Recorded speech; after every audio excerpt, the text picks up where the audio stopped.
Assalamualaikum warahmatullahi wabarakatuh. 90.1 Fast FM, Family Radio warna baru untuk keluarga. Selamat malam keluarga Fast, dimanapun Anda berada. Apa kabar untuk Anda malam ini?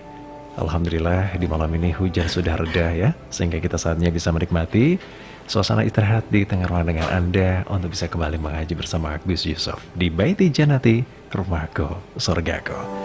Ya, untuk edisi malam ini Selasa 3 November 2020 bertepatan juga dengan tanggal 19 Rabiul Awal 1442 Hijriah. Kami hadirkan kembali ke tengah ruangan dengan Anda hingga pukul 21 malam. Seperti biasa untuk Anda, adakah problematika dalam kehidupan rumah tangga Anda? Adakah sesuatu hal yang mungkin butuh di-sharingkan kepada beliau Gus Yusuf? Kami nantikan kebersamaan Anda dan kami undang di 0293 314 330. Kemudian untuk WhatsApp di 081578709640 malam ini kami buka untuk Anda. Dan di malam ini beliau Gus Yusuf terhadir di studio Fast FM Keluarga Fast. Kita sapa terlebih dahulu. Selamat malam Gus Yusuf. Selamat malam Dimas, juga keluarga Fast yang ada di Magelang dan sekitarnya, yang setia nyimak di 90.1 Radio Fast FM. Juga tentu keluarga Fast yang ada dimanapun, yang malam hari ini gabung di channel YouTube kita, juga di siaran streaming. Alhamdulillah malam hari ini kita masih diberikan nikmat oleh Allah, bisa silaturahim, bisa ketemu melalui Baiti Jannati. Ya. Oke keluarga Fast, kami ucapkan selamat malam sekali lagi. Untuk Anda juga bisa mendengarkan di live streaming kami Radio Fast FM Magelang. Dan untuk Anda bisa unduh dulu di Play Store ya. Selamat malam juga untuk keluarga Fast yang dari kemarin banyak sekali pertanyaan belum sempat kami bahas. Nah siapa tahu Anda beruntung untuk mendapatkan kesempatan dijawab langsung oleh Gus Yusuf di malam ini. Tapi sebelumnya Gus Yusuf dan keluarga Fast, banyak sekali masyarakat yang saat ini bertanya-tanya. Kalau di masyarakat Magelang dan sekitarnya sih bertanya-tanya, emangnya ada apa gitu ya? Terkait dengan banyaknya seruan boikot produk Perancis Gus yang muncul di Indonesia. Dan banyak juga dari beberapa public figure yang mencoba untuk memboikot di beberapa produk-produknya, yang notabene di masyarakat sebenarnya untuk kawasan Magelang sekitarnya tidak begitu memahaminya gitu. Bagaimana Gus menurut Gus Yusuf terkait dengan boikot dari produk Perancis ini? Iya, kalau boikot itu kan akibat ya. Jadi yang terpenting kita memahami sebabnya. Sebabnya adalah karena ada, kalau bahasa kita adalah pelecehan atau penistaan. Kartun yang konon itu gambar Nabi kita Muhammad SAW.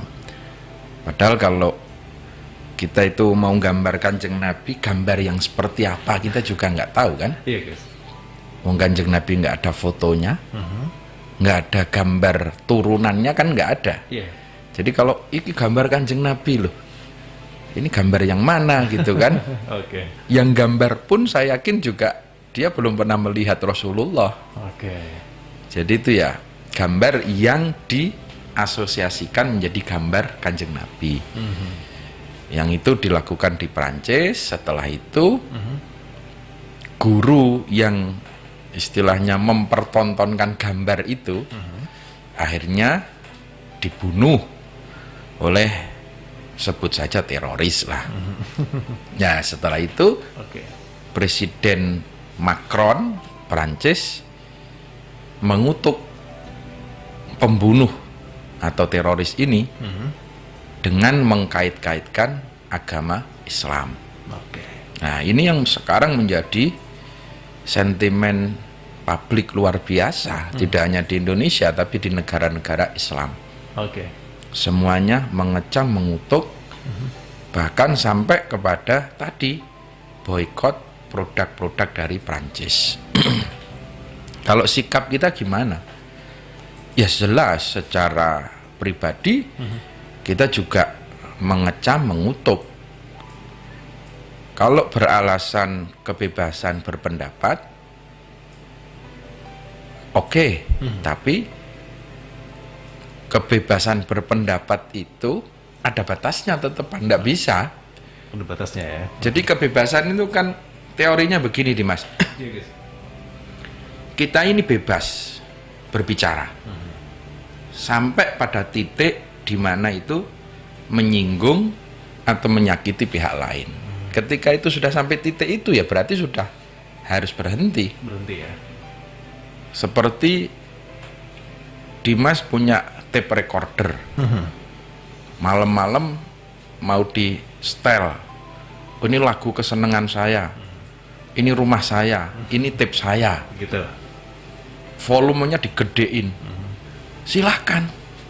Kalau itu memang Kedap, rumahnya tertutup, kedap, gitu kan? Oke. Itu kebebasan di ruang privasi. Tapi begitu itu keluar Iya. dan itu mengganggu kenyamanan publik, ya di situ demokrasi harus ditutup. Di situ kebebasan harus berakhir. Begitu pula dalam konteks persoalan ini kan persoalan keagamaan gitu loh. Ya. Silahkan berbicara apapun, bebas, tapi asal jangan nyinggung agama-agama tertentu. Baik itu Muslim, juga nyinggung simbolnya agama Nasrani, nyinggung simbolnya agama Buddha, sama saja. Kebebasan itu tetap harus dalam kerangka tetap saling hormat menghormati. Itu di Indonesia. Tapi mungkin di Eropa kan berbeda lagi. Lah ini yang mungkin persepsi Macron itu mungkin persepsi Di sana Prancis ya? itu loh. Oke. Karena di Prancis sendiri itu sebetulnya juga apa ya? Islam itu di sana menjadi agama nomor 2. Dan Prancis itu terbuka untuk imigran. Lah kita mengenal lah Iya. yang namanya Zidane, yang namanya Pogba, Benzema, pemain-pemain bola aja lah. Itu ya. Prancis itu Muslim semua. Artinya juga ada ruang gitu loh. Nah, ini memicu sentimen, memicu kontroversi. Nah, sekali lagi kita juga mengutuk karena itu kebebasan yang kebablasan. Juga soal teroris. Teroris itu kan tidak punya agama gitu loh. Tidak punya agama ya. Tidak punya agama. Bisa jadi ketepatan dia Muslim, bisa jadi ketepatan dia Nasrani, karena Nasrani yang radikal itu juga banyak. Oke. Yang Hindu yang radikal di India itu juga banyak. Jadi teroris itu tidak punya agama. Nah ini kalau kita pribadi, kita jelas mengutuk, mengecam. Nah tapi kita sebagai warga negara, ini alhamdulillah sudah terwakili. Kecaman, kutukan kita ini. Pak Jokowi kemarin juga sudah melakukan pengecaman resmi atas nama negara Republik Indonesia kan. Juga kita sebagai warga NU juga sudah terwakili kecamannya melalui pengurus pusat, pengurus besar Nahdlatul Ulama. Jadi saya rasa tidak perlu kita demo-demo Turun ke jalan ya. turun ke jalan, karena juga satu situasi masih situasi pandemi, yang kedua juga objeknya juga jauh di Perancis sana. Demo 1 juta orang dengan pernyataan Pak Jokowi, saya rasa lebih kuat Pak Jokowi itu mewakili negara kan, dan Pak Jokowi sudah melakukan itu gitu loh. Nah kalau soal pemboikotan ini hak setiap individu. Begitu. Anda mau beli atau tidak ya monggo lah. Monggo. Dan kalau produk-produk Prancis itu di sini ya memang nggak familiar juga. Tidak familiar. Harganya juga mahal-mahal. Branded semua kayaknya. Harganya mahal-mahal itu loh. Oke. Harganya juga mahal-mahal. Paling kalau air mineral Gitu. ya Masih terjangkau ya. masih terjangkau. Silakanlah beli air mineral yang lokal-lokal gitu, ya. lokal itu loh. Oke. Toh ya lebih murah gitu kan, lebih murah. Oke. Dan sementara juga kita nggak usah nginep di jaringan Hotel ya. hotel, di Novotel, di apa gitu kan. Ya, terus yang di dekat kita ya kayak Carrefour namanya. ya silahkan belanja di pasar tradisional. Tradisional. Tanpa ada persoalan ini, saya mendukung kok. Lebih baik belanja di pasar tradisional tanpa ada sentimen ini pun gitu loh. Karena ini lebih menghidupi masyarakat lokal itu loh. Belanja di pasar-pasar tradisional. Tapi kita pun juga tidak bisa melarang kalau ada yang tetap belanja di Carrefour, tetap ada yang nginep, ada yang pakai LV, pakai apa. Ini parfumnya Paris ya? Saya itu kalau parfumnya itu Za'faron. Kalau saya pakai duyung ya Gus ya. Jadi sekali lagi kalau itu hak masyarakat lah. Masyarakat ya. Hak masyarakat untuk melakukan itu. Hak masyarakat. Kalau saya sih sepakat Anda belanja di pasar tradisional. Gitu loh, Anda pakai parfum lokal. Ini kembalinya kan kita cinta produk Indonesia. Itu kan bagus saja, tapi nggak usah kita gembar-gembor soal itu, karena kadang-kadang kita kuatnya berapa hari sih daripada nanti kita ketepatan make mah diweleh ke wong kan juga. Kok pakai lagi ini? Boykot produk Amerika dulu kejadian kan seperti itu. Betul. Anti produk Amerika, boykot produk Amerika. Demo kenceng, tapi habis itu ke pinggir jalan minumnya Coca-Cola gitu kan. Ayam goreng ya. Jadi sikap itu penting. Pembelaan kita terhadap Rasulullah Sallallahu Alaihi Wasallam asal sekali lagi itu produktif dan tidak anarkis. Itu tidak masalah menurut saya kan seperti itu. Kalau kita terlalu kenceng, kita pun juga persoalan lapangan di Perancis sana kita juga nggak tahu. Ketika kita demo kenceng, apakah ini membantu umat Islam yang ada di Perancis? Pertanyaannya kan itu. Jangan-jangan kita demo kenceng, umat Islam di sana tambah digencet. Nah ini kan juga problem juga. Kita harus berpikir nasib saudara-saudara kita umat Islam di Perancis itu. Jangan sampai kita ini niat membela Islam, tetapi justru menyudutkan umat Islam yang ada di Perancis.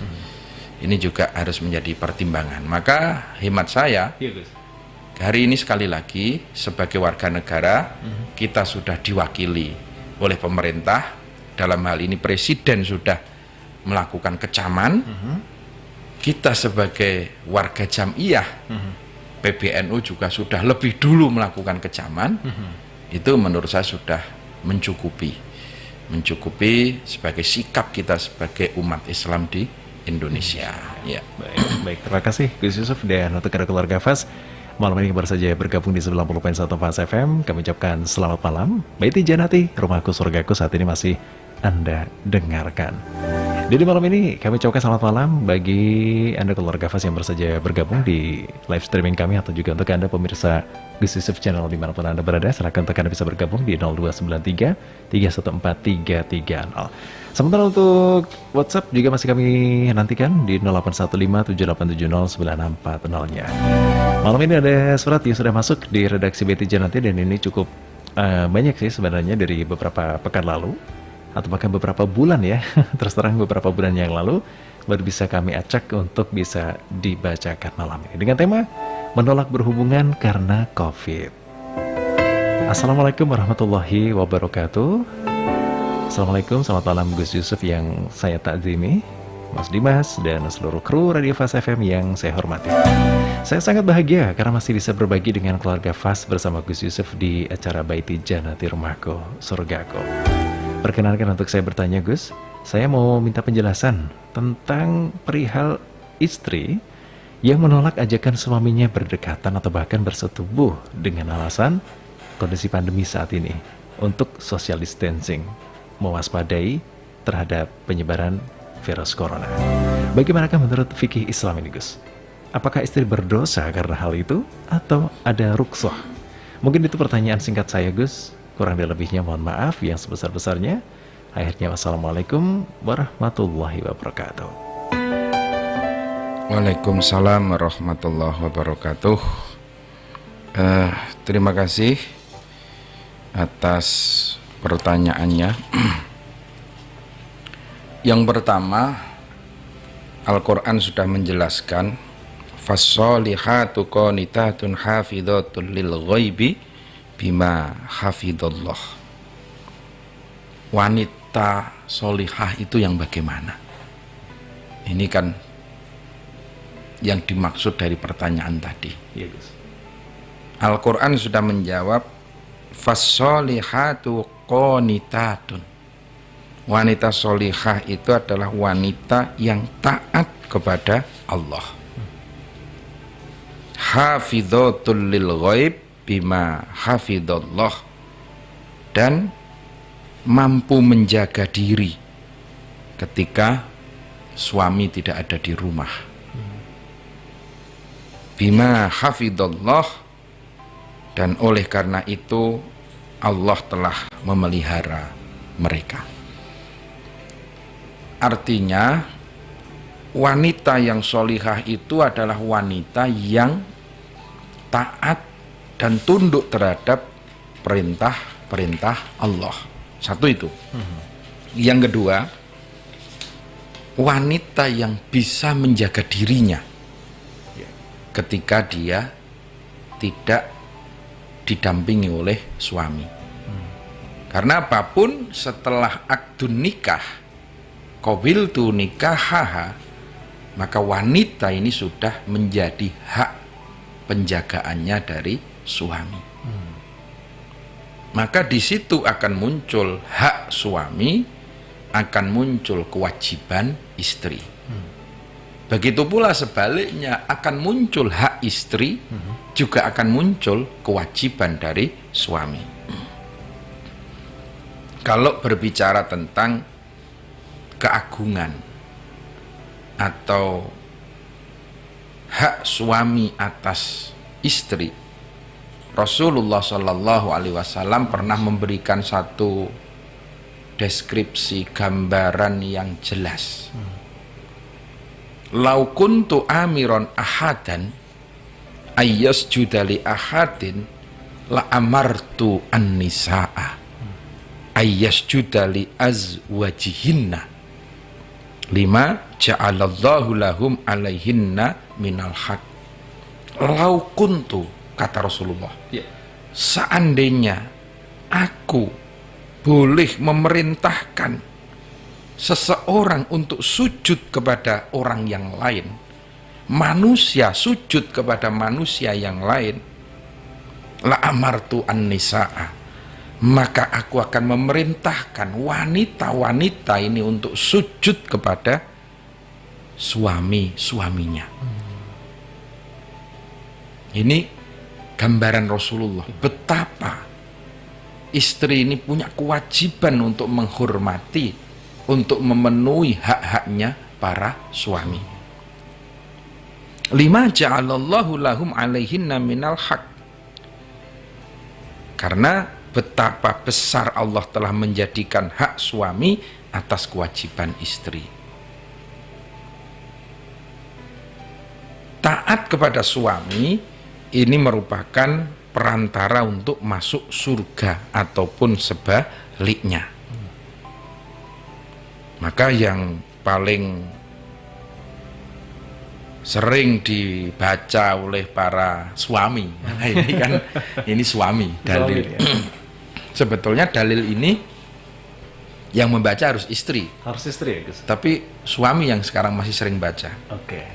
Idza da'a ar-rajulu imra'atahu ila firasi fa'abat antaji'a la'anatha al-malaikatu hatta tusbiha. Ketika suami mengajak istri untuk berhubungan, kok suami mengajak istri berhubungan itu fa'abat, istri itu menolak, maka antaji ala anat hal malaikah, maka malaikat akan melaknat kepada istri tersebut hatta tusbiha, sehingga waktu subuh. Jadi malam itu dilaknat oleh para malaikat. Ini sebetulnya yang membaca itu istri. Istri harusnya. Istri harusnya. Oke. Kalau suami itu bacanya yang alaikum rizquhunna wa kiswatuhunna. Suami itu wajib memberikan nafkah lahir batin. Itu suami yang baca. Tapi sekarang kebalik gitu. Kebalik ya. Suami pakai dalil untuk menggencet istrinya. Oke. Istri pakai dalil untuk morotin suami. Nah, ini sebetulnya soal hak dan kewajiban. Jadi memang iya bahwa istri itu harus wajib melayani suami. Kapan suami membutuhkan, istri wajib melayani. Ini dalil asal, Asal ya. hukum asal. Tapi dalam kaidah fikih, Anda harus juga memahami bahwa al-hukmu tadurru ma'a illatihi wujudan au adaman. Bahwa hukum fikih itu bisa berputar, mengalir sesuai dengan ilat atau sebab akibatnya. Hukum asalnya itu istri wajib melayani suami kapanpun, malam, pagi, siang, dimanapun suami minta harus dilayani. Ini hukum asal. Tapi fikih tadi mengatakan tadurru, tapi hukum itu juga bisa berputar sesuai dengan sebab akibat. Hukum wajib ini bisa menjadi makruh, bahkan bisa menjadi haram. Jadi ketika istri sedang sakit, tahu istri capek, pulang kerja, di jalan kehujanan, ndrodok kademen, kok tekan ngomah kon layani. Ini jenengane suami sing ora ngerti kahanan, ora ngerti situasi. Maka dalam situasi sakit seperti itu, istri boleh untuk istilahnya menolak. Ampun sakniki Mas, awak kula sek mboten kepenak. Kalau suami memaksa, nah ini juga bisa jatuh kepada hukum makruh. Bisa jadi menjadi makruh. Bahkan kalau itu membahayakan, sampai membahayakan kepada jiwanya, nyawanya, bisa jadi itu menjadi haram. Meskipun itu istri sendiri. Nah, contoh seperti ini, COVID. Ini sayang suratnya tidak lengkap. Artinya bahwa COVID-nya ini sudah jelas hasil swab positif, atau COVID-nya itu masih hanya karena ketakutan. Suami batuk sedikit, istri sudah, wah COVID, jaga jarak, jangan deket-deket, ya kan? Kalau memang suami ini sudah jelas,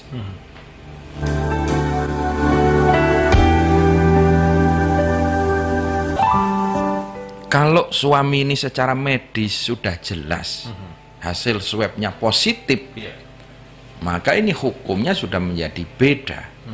Wajib untuk social distancing tadi. Kok suami minta dilayani? Ya virtual, daring lah. Nggak bisa gitu loh. Nggak bisa. Dan istri juga menolak itu hukumnya wajib. Kalau suami maksa padahal dia, wah aku loro kowe ya kudu loro, nggak bisa. Bahaya. Hal seperti itu ya harus ditolak. Wajib itu hukumnya menolak. Suami maksa haram, dosa bagi suami. Itu. Tapi kalau itu masih asumsi, suami itu hanya batuk terus panas itu, minta dilayani, istri, wah Mas, sampean COVID loh. Sopo sih ngomong COVID, wah aku watuk biasa kok. Nah ini kalau ini nanti bisa jadinya jatuhnya makruh, yang seharusnya dihindari dulu gitu loh. Tapi kalau suami tetap maksa, ya jatuhnya makruh tadi. Jatuhnya makruh. Istri melayani pun juga tetap kalau itu ya nggak wajib lagi, melayaninya menjadi sunnah bagi istri. Tapi kalau dalam kondisi fit, semua tidak ada halangan, istri itu melayani itu wajib. Suami melakukan hal itu juga berpahala. Berpahala karena itu bagian dari ibadah. Jadi sekali lagi, kalau memang suami jenengan itu sudah positif melalui swab dan jelas dari keterangan ahli medis, maka wajib untuk menjaga jarak. Kok berhubungan intim, wong ketemu saja juga tidak boleh kan, sampai selesai karantinanya, isolasi ya, karena itu nanti menjadi madorot, membahayakan kepada orang lain. Nah, suami tidak boleh memaksakan hal itu, dan istri boleh untuk menolak, bahkan wajib untuk menolak. Ya, karena itu sekali lagi membahayakan kepada kelangsungan hidup. Beda kalau mingkesel, terus masuk angin, dipaksa sidik, ya itu menjadi makro. Ya, itu kan sekali lagi hukum ini bisa berputar sesuai sebab akibat. sebab akibat ya. Ya, mungkin begitu Dimas. Ya. Baik, terima kasih Gus Yusuf dan untuk keluarga FAS. Malam ini baru saja bergabung di 90.1 FAS FM. Saat ini Anda dengarkan Baiti Janati atau Rumahku Surgaku bersama Gus Yusuf ya, sampai kelar pukul 21 malam nanti. Silakan untuk Anda yang akan bertanya dan ingin menambahkan beberapa hal ya, mungkin malam ini akan Anda sampaikan kepada Gus Yusuf ya. 0293314330 kami buka untuk Anda untuk sesi phone live-nya. Kemudian juga WhatsApp Anda bisa kirimkan ke nomor 081578709640-nya. Terima kasih. Berikutnya ada WhatsApp yang sudah masuk di malam ini. Assalamualaikum, selamat malam Mas Dimas dan juga Gus Yusuf. Assalamualaikum. Perkenalkan, saya Budi dari Mertoyudan. Numpang nanya, kalau istri menolak diajak berhubungan, tapi kitanya ikhlas, tidak apa-apa kan Gus? Itu hukumnya buat istri bagaimana ya gitu? Apakah tetap dosa gitu? Ketika istri menolak, saya ikhlas Gus gitu. Tapi hukum bagi istri gimana ketika menolaknya? Terima kasih. Ya kembali ke tadi, menolaknya itu sebabnya apa itu loh. Kalau istri itu menolaknya tanpa alasan, wong dia itu sehat, dia juga nggak capek, dia nggak ada kerjaan, diajak berhubungan kok nolak, ini ya berdosa, meskipun suami itu ikhlas. Karena tadi yang melaknat itu malaikat. Ini yang dilanggar ini persoalan aturan Allah itu loh. Begitu. Bukan urusan semata-mata hablum minannas. Allah yang sudah bikin peraturan. Sebagaimana anak berani kepada orang tua. Orang tuanya ikhlas, kok aku rapopo kok le, mbok unek-unek ke yo rapopo, aku mbok dupak yo aku ikhlas le, saking tresnaku karo seliramu. Lu nggak bisa. Allah yang murka. Yang murka Allah ketika anak itu menyakiti kepada orang tua. Begitu pula ketika istri menyakiti kepada suami, itu Allah yang murka. Meski suaminya legowo, itu kan. Gitu ya. Ya, mungkin seperti itu. Baik, terima kasih. Ya, untuk keluarga FAS, Mas Budi ya, atau Pak Budi dari Mertoyudan, kami ucapkan selamat malam, terima kasih. Berikutnya, Assalamualaikum, selamat malam, Gus Yusuf. Dari Ibu Janah yang ada di Magelang, mau menanyakan, Gus, kewajiban seorang istri memang harus berbakti kepada sang suami. Tetapi, banyak sekali Gus yang saat ini mengalami bahwasanya pekerjaan yang dilakukan oleh istri ini sangat luar biasa sekali dibandingkan dengan suami, bisa dikatakan seperti itu. Sehingga bisa dikatakan lebih besar pasak daripada tiang ketika saat ini suami meminta sesuatu yang lebih. Minta ini, minta itu, bahkan minta untuk kewajiban yang satu itu tadi Gus. Nah, bagaimanakah agar sang suami saat ini bisa mengerti kondisi istri tetapi juga seimbang? Terima kasih. Ya, tadi maka di situ dibutuhkan pasangan suami istri ini adalah saling melengkapi. Manusia tidak ada yang sempurna. Suami pasti ada kekurangannya. Maka ketika istri ada kelebihan, ya istri ini wajib memenuhi kekurangan suami tadi. Begitu pula ketika istri ini ada kekurangan, maka suami. Istri ini mungkin punya kelebihan, asal bukan kelebihan lemak aja. Itu kelebihannya di sana ya. Kalau kelebihan lemak ditransfer kan repot. Aduh, oke. Suami itu kan tegas, punya jiwa melindungi. Iya. Dia sebagai guard lah, pelindung gitu loh. Tapi ternyata suami itu di sisi penghasilan malah justru banyak istri. Ya, apapun istri ini juga butuh tetap perlindungan suami. Nah, kekurangan suami ini bisa dilengkapi oleh istri. Istri mungkin punya kelebihan soal agama, tapi istri tidak bisa bekerja, sementara suami ini worker, pekerja. Nah, maka suami melengkapi sisi finansial kepada istri. Ini bisa saling melengkapi. Saling melengkapi ya. Istri itu punya jiwa penyayang. Nah, suami ini keras, maka di situ bisa ketemu. Di situ bisa ketemu antara yang satu gagah keras, yang satu penyayang, yang satu ahli agama, yang satu ahli kerja. Itu kan juga bukan terus saling istilahnya ngundat-undat, tapi bagaimana bisa saling berbagi, berbagi posisi, berbagi peran, saling melengkapi.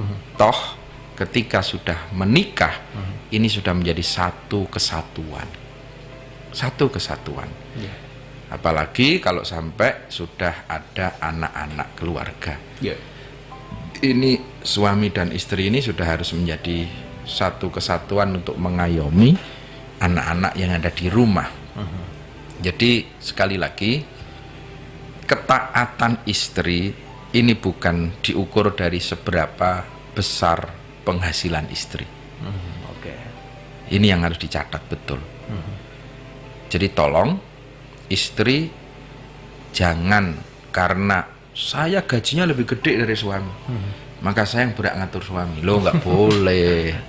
Sekali lagi, ini syariat. Ini aturannya Allah, itu loh. Ini aturannya Allah.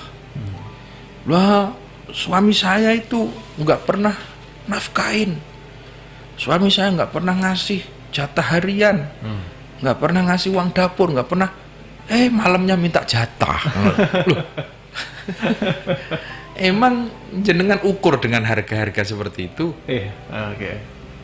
Ini kan menjadi naif. Anda menjadi sangat rendah sekali kalau ngukur itu dengan rego lombok, dengan rego bumbu dapur, kan juga enggak lah. Jadi sekali lagi, ketaatan istri kepada suami niatkanlah karena perintah Allah. Terus juga sebaliknya, suami wajib melindungi istri, menyayangi istri, ini juga karena perintah Allah, itu kan. Kalau suami pekerja biasa harian, istrinya dilalai polwan, atau kuat, itu kan, yang secara fisik, secara apapun lebih siap lah untuk melindungi. Ini bukan berarti terus suami boleh lepas tangan. Colke kono wis bojone aku sing go bedil dhewe kok. Bahkan sekarang juga ada perempuan yang sudah jadi Kapolres. Gus. Bojone aku wis bintang 1. Rono rene dikawal. Terus suami melepaskan, tidak boleh. Suami melindungi kepada istri, ini karena perintah Allah. Karena perintah Allah, bukan karena jenengan itu kuat atau lemah, tapi ini syariat. Jadi meskipun istri ini sudah jadi jenderal pun, tetap suami punya kewajiban untuk menjaga, melindungi istri. Ku anfusakum wa ahlikum naro. Itu tetap berlaku. Ya, begitu. Baik, terima kasih Gus Yusuf. Dan untuk keluarga Fas, malam ini nampaknya ada yang ingin bergabung bersama kami di sesi Fun Live. Kami buka di 0293314330. Ada siapakah di ujung sana? Assalamualaikum Fas FM. Oke, 314330 ya. Jangan lupa untuk Anda tambahkan kode area 0293314330. Silakan untuk Anda yang akan bertanya kepada Gus Yusuf ya. Oke, berikutnya selamat malam juga, terima kasih untuk WhatsApp yang sudah dikirimkan Ibu Istamah yang ada di Magelang. Assalamualaikum, selamat malam Gus Yusuf.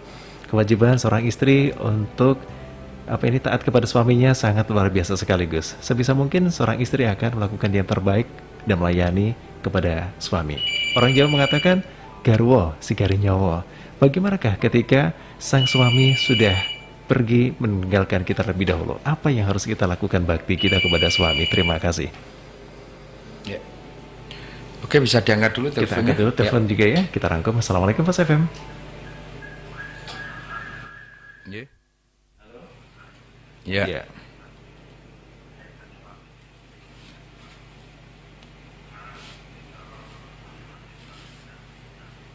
Ya. Oh ya, monggo Pak Toto.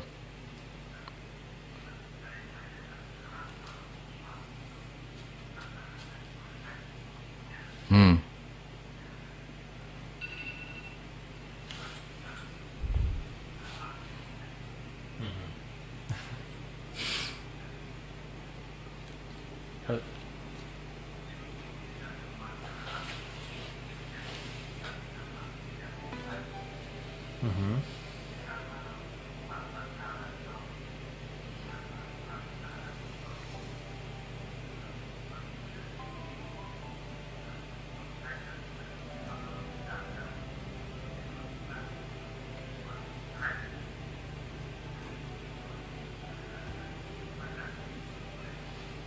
Waalaikumsalam warahmatullahi wabarakatuh. Jadi sekali lagi hukum Allah tadi itu berlaku dalam keadaan normal, itu kan Dimas. Iya guys. Istri wajib melayani suami apapun kondisinya, situasinya, tapi sekali lagi dalam keadaan normal. Nah kalau suaminya hiper, sehari minta jatah 12 kali, ya sopo sing kuat ya. Nyerah, ampun. Yo istri menolak ya boleh. Oke. Dan juga suami ketika ini sudah di luar batas kewajaran, memaksakan kepada istri, Iya. ini juga menjadi haram. Yes mas, nek ping loro ya mungkin ijo rada anu lah. Ping telu, anu wis di luar itu. Di luar itu ya. Di luar itu ya mungkin sudah menjadi haram. Jadi pertama suami itu melaksanakan hajat seperti itu, ini berpahala. Oke. Karena itu ibadah ya. Menyenangkan istri, memenuhi hak kewajiban suami. Iya. Itu yang pertama. Tapi kalau sudah maksa, yang kedua ini menjadi makruh. Iya. Kalau istri sudah kecapean mau dipaksa, makruh. Apalagi hiper sampai keempat kelima, ya bisa menjadi haram. Iya. Nah, maka di situ ketika istri tadi istrinya punya pistol sendiri, Bisa jaga sendiri ya. Istri bisa menjaga itu. Tapi ya sekali lagi semua bisa dirembuk lah. Meskipun karakter beda, karena memang pernikahan ini menyatukan karakter. Dua karakter. Kalau karakternya sama yang malah nggak menarik. Apalagi jenisnya sama ya. Iya. Nggak boleh ya. Nggak bisa kan. Nggak bisa. Jadi pernikahan itu menyatukan perbedaan. Ya, perbedaan. Perbedaan laki-laki, perempuan ini disatukan. Satu tadi yang punya jiwa keras, yang satunya lembut, bisa dipertemukan gitu lah. Yang satunya melindungi, yang satunya menyayangi, bisa ditemukan. Itu kan memang di situ. Iya, guys. Jadi karakter beda nggak masalah. Yang terpenting ayo dirembuk. Semuanya dirembuk, bisa dimusyawarahkan. Ya. Begitu ya. Oke. Kami juga ucapkan selamat malam. Terima kasih untuk kebersamaan Anda yang sudah bergabung bersama kami. Dan oh iya, tadi ada yang sebelum sempat dijawab ya, Bu. Dari Bu Istiqamah tadi. Yang gimana? Terkait dengan kerwo sigari nyawa. Nah, bagaimana baktinya seorang istri ketika sudah ditinggal pergi suami? Ya. Di pertama tadi kan sudah saya sampaikan. Fassolihatu qanitatun hafidhatul lil ghaib. Menjaga diri ketika tidak ada suami. Tidak ada suami itu bisa bermakna suami meninggal, bisa bermakna suami sedang keluar kota atau apapun. Iya. Intinya hafidhatul lil ghaib, menjaga diri. Jadi ketika ibu sudah ditinggal oleh suami, sekarang ya ibu kalau memang istilahnya tidak menikah lagi, ya harus bisa menjaga diri. Menjaga diri, menjaga martabat seorang istri. Yang kedua, bakti kepada suami itu bisa melalui doa. Tidak lupa setiap hari habis sholat bacakan Fatihah untuk suami, mohonkan ampun dosa-dosa suami. Itu termasuk salah satu bentuk ketaatan atau bekti istri kepada suami. Terus juga bisa dengan cara bersedekah. Iki pas dino wetone Kang Mas diling-iling. Nah pas wetone kuwi kita bikin nasi kotak atau apa, sedekah untuk tetangga kanan kiri, yang pahalanya kita khususkan untuk suami, itu juga bisa. Banyak cara berbakti kepada suami, meski suami itu sudah meninggal. Dengan mendidik anak-anak, ini juga salah satu bukti kecintaan kita kepada suami. Pokoknya bocah-bocah tak openi sak kuate, kudu dadi bocah solih-solihah. Anak kudu ngaji kabeh. Nah ini untuk apa? Untuk memberikan tambahan pahala bagi suami yang ada di alam kubur. Ya. Baik, terima kasih Gus Yusuf dan untuk keluarga Fas yang baru saja bergabung bersama kami. Kami buka lagi untuk sesi 0293-314-330 ya. Untuk Anda yang akan bertanya langsung silakan. Dan sementara untuk SMS ini banyak yang tidak diberikan nama, sayang sekali ya. Kasih nama, kemudian alamat serta ya. Kemudian di WhatsApp-nya kami ucapkan selamat malam dari Assalamualaikum warahmatullahi wabarakatuh, Fakhrul Rozi yang ada di Magelang. Assalamualaikum, selamat malam Gus. Bagaimanakah cara meminang seorang yang sudah ditinggalkan pergi suaminya? Wah, ini mungkin mau menikahi janda mungkin ya Gus ya. Terima kasih ya Mas Fakhrul Rozi. Ya harus diperjelas dulu statusnya itu. Harus diperjelas dulu statusnya. Artinya dia itu sudah mengajukan, kalau bahasanya kan rapak ya, mengajukan gugatan kepada suami. Terus proses hukumnya seperti apa. Jadi kalau jenengan ingin menikahi, saran saya perjelas statusnya. Tidak hanya status secara lisan, tetapi juga tertulis surat resmi dari KUA bahwa menyatakan ini. Wah berarti ini kosong tenan itu loh.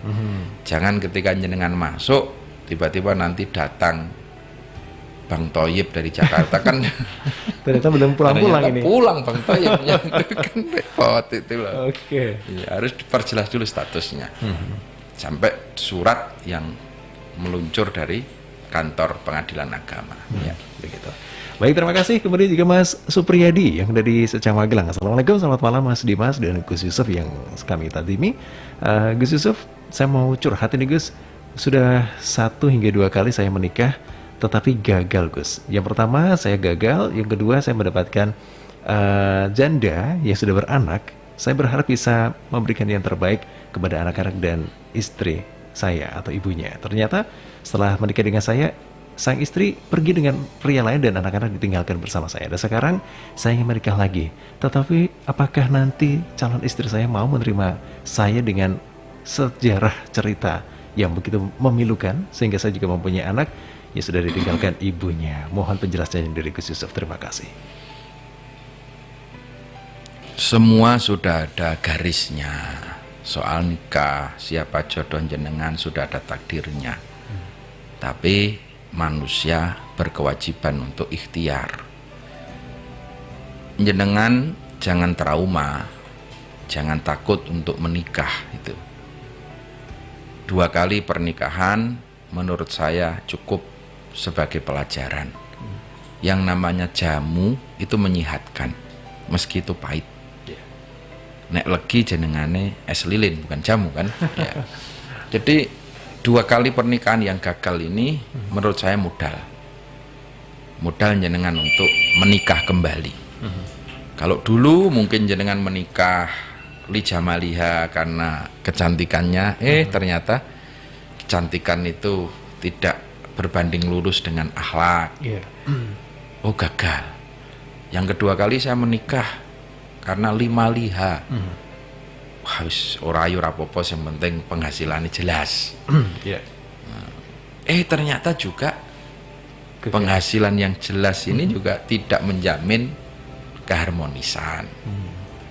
Maka nikah yang terakhir ini jenengan harus lidzatid din. Yang dipertimbangkan pertama adalah soal agamanya, akhlaknya, ibadahnya seperti apa. Nah insya Allah, karena Rasulullah sudah perintah fadhfar bidzatid din. Kalau Rasulullah sudah perintah, menurut saya ini jaminan. Pilihlah wanita karena agamanya.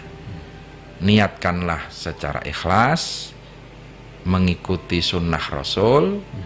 Niatkanlah secara ikhlas ta'abudan lillahi ta'ala. Insya Allah pernikahan yang ketiga akan langgeng. Amin. Pernikahan yang ketiga akan menemukan apa yang selama ini jenengan idam-idamkan. Keluarga yang sakinah, mawaddah, warahmah, dan anak-anak yang solih-solihah. Amin. Terbuka saja, sampaikan aku kondisi ini kayak ini. Iki ono bocah-bocah sing melu, mamane kan Gitu ya. itu akan lebih enak. Jangan ditutup-tutupi. Ora usah ngaku Joko Ting-ting ngomanjan kenyataannya wis 2 kali. 2 kali ya.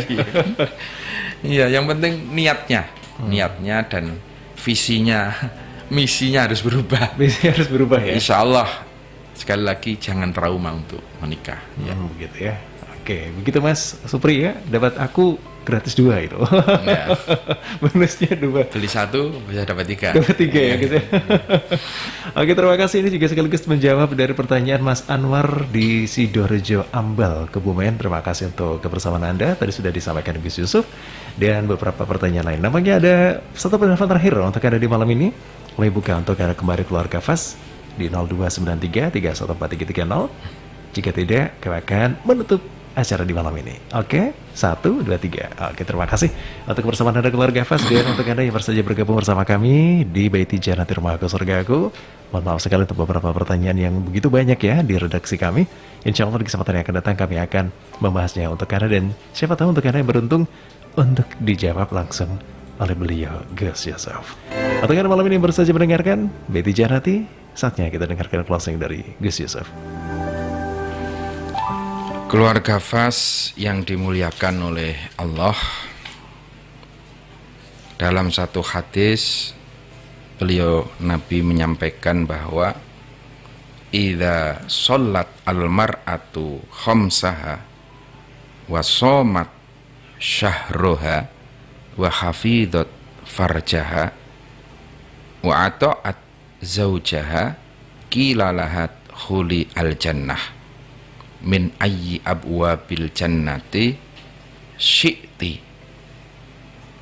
Bagi perempuan ketika ingin mendapatkan kesempatan untuk masuk surga dari pintu manapun, itu tidak cukup hanya dengan mengandalkan sholatnya, wasomat, dan juga tidak cukup hanya mengandalkan puasa Senin Kemis, puasa Ramadan, tetapi ada kewajiban wahafidhat farjaha, menjaga kemaluannya. Wahafidhat farjaha ini bisa dimaknai secara luas, bagaimana menutup auratnya, bagaimana menjaga kehormatan istri. Wa ata'at zaujaha, dan juga syaratnya wanita bisa mendapatkan kenikmatan di surga adalah wa ata'at zaujaha, taat kepada suaminya, taat kepada suaminya. Tapi sebaliknya bagi bapak-bapak juga begitu. Bapak-bapak ketika pengen masuk surga itu pun juga tidak cukup hanya dengan mengandalkan sholat, puasa, dan zakat, ibadah mahdhah, karena suami ini juga punya kewajiban memenuhi hak-haknya istri. Alaikum rizquhunna wa kiswatuhunna bil ma'ruf. Jangan Anda hanya sholat terus, sementara bagaimana besok pagi anak-anak sarapan? Ini suami juga harus keluar untuk mencari rizki. Bagaimana besok anak-anak istri juga berpakaian? Kiswatuhunna. Ya, maka di situ ada namanya hak dan kewajiban. Jadi bahasa sederhananya ini semua saling menyandera. Jangan menang-menang sendiri. Tidak bisa. Suami merasa aku yang paling kuasa, istri juga gitu, aku yang paling rekoso. Nggak bisa. Antara kuasa karo rekoso ini bodoh gitu kan. Ya kita berharap masuk surganya suami dan istri bisa bersamaan. Amin. Jangan mikir surganya sendiri-sendiri. Karena surga ini zumaroh, masuk surga ini bersama-sama. Tidak bisa sendiri-sendiri. Dan kita mulai dari dunia. Bagaimana kita menciptakan baiti jannati. Rumahku adalah surgaku. Ini butuh kebersamaan, saling melengkapi dan saling memahami. Ya. Baik, terima kasih Gus Yusuf dan untuk keluarga Fas. Terima kasih pula untuk Anda sudah mendengarkan di 90.1 Fas FM live streaming kami, dan tentu untuk Anda pemirsa Gus Yusuf Channel dimanapun Anda berada. Akhirnya dari Jalan KH Hasyim Asy'ari nomor 7 Bogotan Tegarjo Magelang, kami berdua bertugas mengucapkan terima kasih, selamat malam, selamat beristirahat, dan wassalamualaikum warahmatullahi wabarakatuh.